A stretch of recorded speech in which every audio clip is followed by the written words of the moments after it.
That's why most people's channels don't grow, is because they're spending 10% on their time on that channel. I mean, can you imagine if you were trying to build a new relationship and the whole time you were like, we're gonna have this relationship, we're gonna be bros, totally bros. You got 20 minutes a day.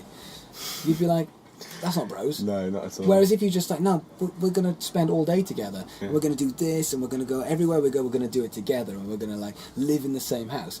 Like that's a relationship which is going to force faster, and it's going to build and build and build.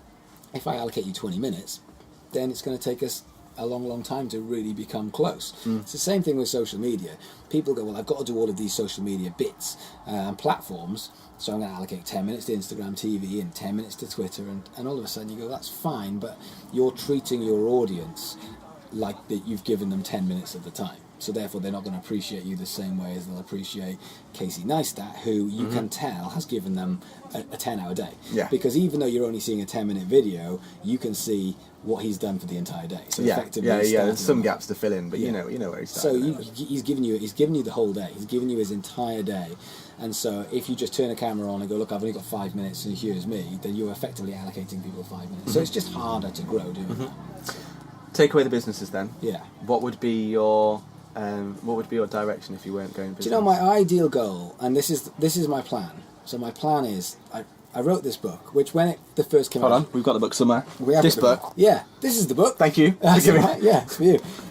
The book was just this crazy thing that came up. I mean, I failed at school twice. I had to resit my GCSEs and failed them all again. Did you? Second time as well? Yeah, both times. Yeah. Well, I got one GCSE the second time, so I resat and got one. That was it. So at that point, I wasn't going to be a lawyer, but I never really, wasn't really academic. I think the last book I read was Fantastic Mr. Fox. So this was like a way that I could actually just, I was like, and now you've written a book. Yeah, I've written a book. And now I want to write a bunch of books. So this is the same thing as albums.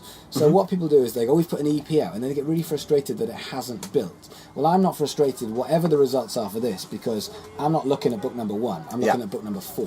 So I build book number 1 so that I can get out and I can use this to meet people and network and talk to people and give out the book, so that when number 2 comes along, people say, oh, you're that guy, the guy with the book with the offensive front. And then the third book is like, oh, I've been waiting for this one because I had book number 1 and book number 2. And then by the time book number 4 comes out, that's the time where I say, this is me now. Yeah. This is what I've been working on. Know what you're about. And that's where you're heading. Yeah, and that's where bands and businesses should be. They shouldn't be looking at the next 6 months. They should be saying, no, I'm going to make 5 of these. This is this one. I'm going to try and rinse this. I'm going to try and squeeze the lemon, but then I'm going to do it the second time and the third time and the fourth time. And at that point, that's when I'll stick my head above the parapet and see where I'm at and if it's worth carrying on. But I'm not going to put a book out and say, oh, fantastic, I outsold Harry Potter. It's just not going to happen.